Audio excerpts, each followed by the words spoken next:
Have you ever encountered a hurdle with launching or growing your business? Listen, there are two things that run a business, the back end and your soft skills.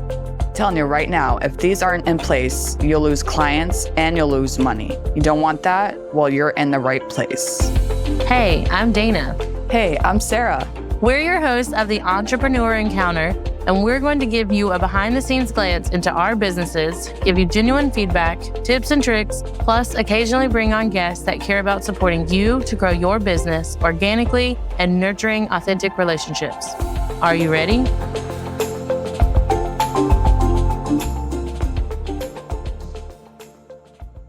Attention service-based entrepreneurs, unleash the power of Pinterest with a professionally optimized business account. In case you're new here, my name is Dana, co-host of Entrepreneur Encounter, and I want to be your Pinterest setup specialist. Together, we will tailor your Pinterest presence to your brand and audience, optimize your profile with captivating visuals and descriptions, develop a strategic pinning plan to reach your target audience, and then integrate Pinterest with your other marketing channels so you can repurpose instead of working harder. Then, if you love your Pinterest account setup, I do have ongoing support packages for continued success. So if you've been wanting to unlock Pinterest potential for your wedding planning business, contact me at my website, ddvirtualmanagement.com, and we can get started. Well, entrepreneurs, it's Halloween. It's pretty crazy how the time has flown by. I mean, it's literally the last day of October. Your favorite season and holiday. Oh my goodness, I'm super excited. What's your costume? Chucky.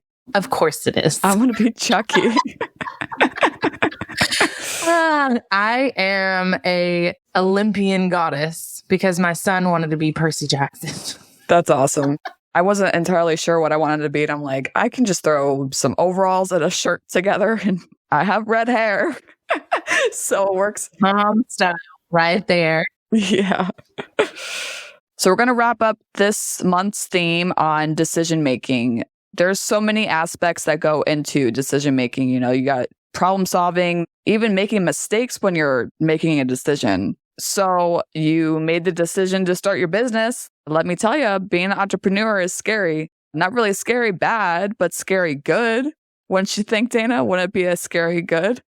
I think some days are scary bad, but most days are scary good. Like, to me, I would compare it to the anticipation of a roller coaster, like going up the hill and it's like clinking. Oh, yeah. Oh my gosh, I'm so scared. This is going to be awful. But, you know, it's a thrill ride. So, of course, it's good. And you end up screaming your head off in excitement. And that's kind of what diving into entrepreneurship, honestly, and riding the wave of entrepreneurship is the entire time until you retire. If we do retire. No, I'm just kidding. One day. One day. But how do we overcome being terrified of running a business? I mean, there's these thoughts that may run through your head. I'm scared to start a business. I'm scared to run my own business. I'm scared because I don't know if enough people would be interested. I'm scared to start a business because I'm not good at sales or don't know if I will make enough money.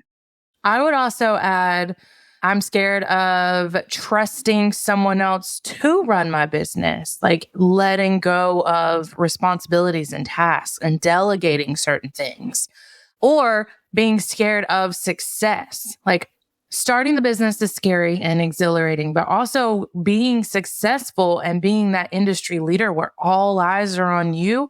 If you're not an extroverted extrovert, you're going to hate having all eyes on you and you almost self-sabotage. So you're terrified of just being scared to grow or even get started.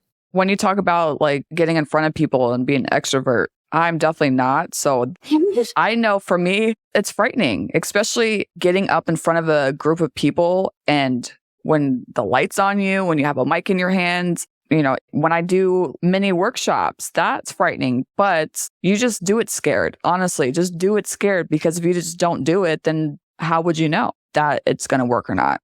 That has been my mantra for so long, is feel the fear and do it anyway. I mean, I get anxious about a lot of things. I get distracted and I don't necessarily mean to put things off until the last minute, but there's always so much to do. Then I'm like, oh, what decision do I need to make first? And then let everything else fall into place. So I just usually end up sitting at my desk and mentally think, all right, feel the fear and do it anyway, and just pick a decision. Usually it doesn't matter which decision or which task gets done first, just something has to get started. Yeah, just do it. I mean, like, it comes down to the way that you're talking to yourself. I mean, if you're afraid of being scared, this is you having negative self-talk. You know, nothing is going to happen overnight. I know when I started my business, I honestly thought, I was like, yeah, I'm going to start making all this money within like the next 6 months. No, it does not happen like that.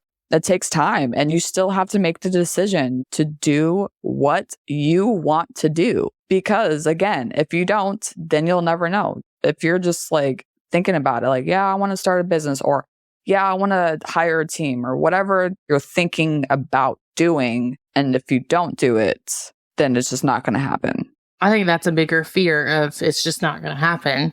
Yeah. Like when we talk about, you know, again, back to the negative self-talk, like, well, it's not going to happen, so I'm not going to do it. Like, I'm not going to make $10,000 in the next couple months, so I'm just going to sit back and just watch other people do it.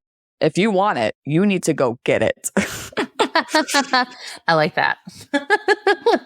Yeah. So earlier you had talked about the Space Shuttle Challenger.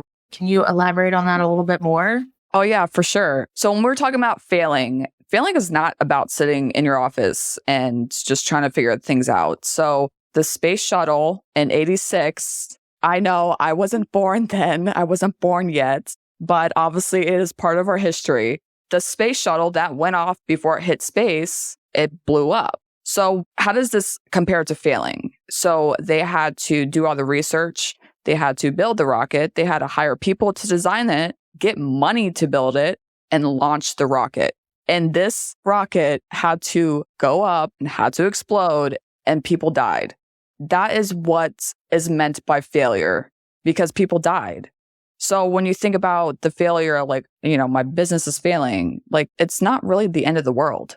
I know this sounds kind of harsh, but it's true. I mean, there was a mistake. There was a decision that was made that ended up resulting in people dying. So when you think about it, it's scary because I'm sure they didn't want to fail at what they were doing, what they were trying to accomplish. And yes, these are horrible mistakes, but something needs to happen before you consider it a failure. And even then, you have the decision to say, it's not a complete failure unless you stop trying. So how do we get rid of this fear? You need to initially have those thoughts and make the decision that you will succeed. Your road to success is going to look different than the person sitting beside you. But you both still have to think about it and do it. You have to change your attitude. Those scientists building the shuttle, they didn't stop even though they hit this awful setback. They did fail in this one instance, but they learned from it, tried again, and now we've made it to space. We send many things into space for discoveries and learning, and that wouldn't have happened if they didn't have to learn from this failure. So changing your attitude is probably the first step, and is probably one of the hardest things. Being active and making choices to go and do something is so much easier when your mindset is in place. If you're sitting here listening to this podcast and just kind of thinking about it, you're only doing part of the process. Hey listeners, Sarah here. I'm on a mission to humanize the workplace for your growing business. The way that your business runs internally affects the business as a whole, such as team retention and satisfaction of your customers. There's a really big number that is kind of scary. 30,000 people plus a year of people that leave the workforce because of the way that the business is run internally. So I want to change that. I want to ensure that your business is set up for success. So what does this look like? We'll evaluate your business and team satisfaction as a whole. We'll dive deep into the systems and the programs that you have set up for professional development for your team. And then after that, you can get ongoing support for your business and your team. And this looks like the admin side, project management, soft skills training, workplace coaching to set your team up for success so that there's not a high turnover. And again, the goal here is to elevate the success of your business. The easiest way that you can contact me is to send me a DM on Facebook or send me an email at sarah@urembertllc.com. So Sarah did some digging and found some quotes from other CEOs that we thought would be interesting to share. And so one of the things that we came up with, or she found, was what scares you most about owning a business? And Jessica Mosley from TCS Interpreting said, what scares me most is that any decision I make or action I take may impact the livelihood of my employees and their families. This potentially is always at the forefront of my mind. So tying this into my own pillars of my business and the foundations that I'm setting, one of the biggest things I wanted to do with my business was help others like me. So when I launched my business, was a single mother of soon to be 3 children. I was working a full-time job. Thank goodness it was a Monday through Friday, 9 to 5. I did have my weekends with my kids, but things were expensive back then, 3 or 4 years ago, or even more expensive now. But I couldn't go out and work 2 full-time jobs. I would literally never see my children. So it would be like they lost both parents. So I launched my business. And one of the things I wanted to do is when I got to the point of being able to hire people to help me, I was very specific with myself that I wanted to hire single parents that needed help making ends meet or needed that flexibility so that they could spend more time with their kids or do whatever it is that they needed to do.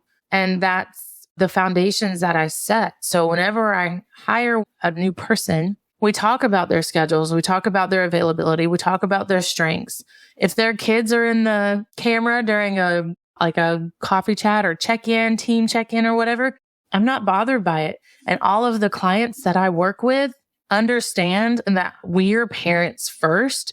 So while we do our best to create a quiet background, there is no guarantee that a child will not pop into view and ask some random question. Yep. Now, if they're screaming and acting wild and crazy, then yes, I'll go in, but I'll pause my mic or take a second to answer the quick question and then get right back to business because we're people first. With a real life example, literally yesterday, I did a branding photo shoot a couple weeks ago and I got my reveal session in the middle of dissecting which images I liked and wanted to get. My potty training toddler came into my meeting and asked permission to go poop. I wanted to die. I mean, it's life. And I'd rather her come ask than me come out of my meeting and have a problem on my hands. So we kind of roll with it. We made the decision to include our families in what we're doing in my business. I made the decision to hire single parents or families that need that wiggle room. So I do work with a lot of moms in my business. Yeah, that's awesome. I totally relate to that because let me tell you, having kids and running a business, especially from home when they want to come in and be like, what are you doing? I think it's cool that they're interested. They're curious. They're like, what's going on? Mm-hmm. Another quote. So this question is, what past decision haunts you today? Not expanding sooner or more boldly pursuing clients in the beginning. When starting out, there's a tendency to rely on your network, which is important, but you need to have full faith in your mission and chase your dream clients. Often, the only thing standing in the way of success is your own self-doubt. This is from Kelly Gibson's from Maine and Rose. That is very true. I mean, obviously, we get so comfortable with the people that we know that oftentimes I see myself included at times not want to go beyond the people that we know. Networking can be scary, especially when you're going to a new networking event that you've never been to. So you're trying to figure out who do I talk to? What do I say? But that is your self-doubt talking. You need to just get in front of that, say, screw you, self-doubt. let's meet new people. So yeah, and then if you want to work with somebody, like you need to create that relationship with them to be able to get them to be your client, if that said client is your dream client. So the next one is, what was the most frightening risk you took to grow your business? The co-founder of Owned Outcomes, Krupa Srinivas, said, sometimes a client challenge is so big that it evokes fear and opportunity in equal parts. We celebrate scrappiness, grit, and risk tolerance. When we apply creativity and energy, fear keeps us humble and drives creative solutions, while relentless iteration gets us across the finish line. In the end, we find that a good dose of fear helps to breed innovation. I would say this could 100% be true. So I work with wedding pros, and that industry is constantly going up and down with what's working, what's going to get published, how to find new clients or couples that are willing to pay your pricing, inflation affecting like overall budgets, all of this. If they live near like the coast and it's hurricane season, your wedding may be canceled last minute. I've had to deal with that too.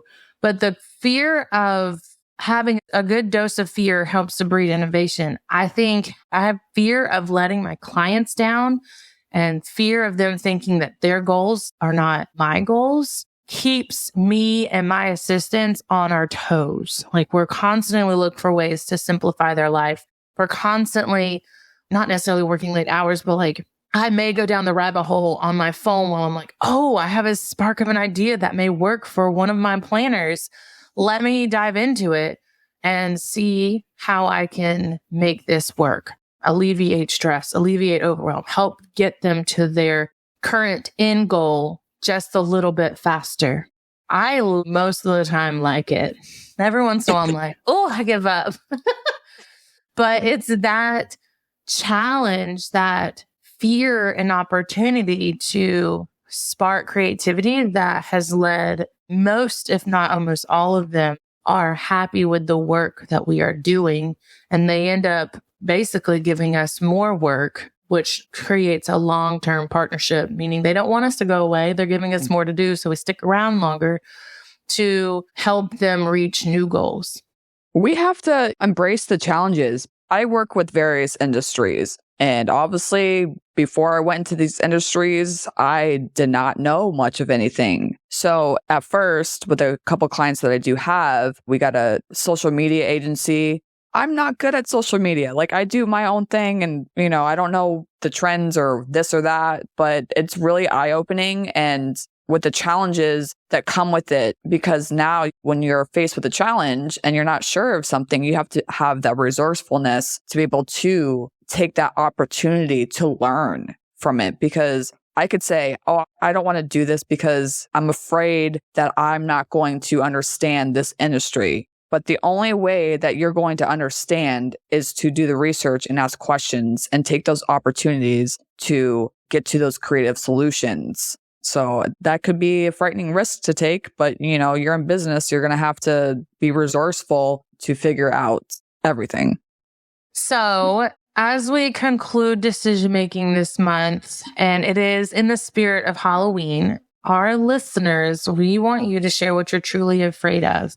Share it in the comments, share it in a DM, hop over into our Facebook group, and then stay tuned for next month as we begin to discuss topics surrounding criticism. We will have guests for these, and we'll probably have some sort of masterclass as well. So all of the information is in the show notes. And until next time, bye.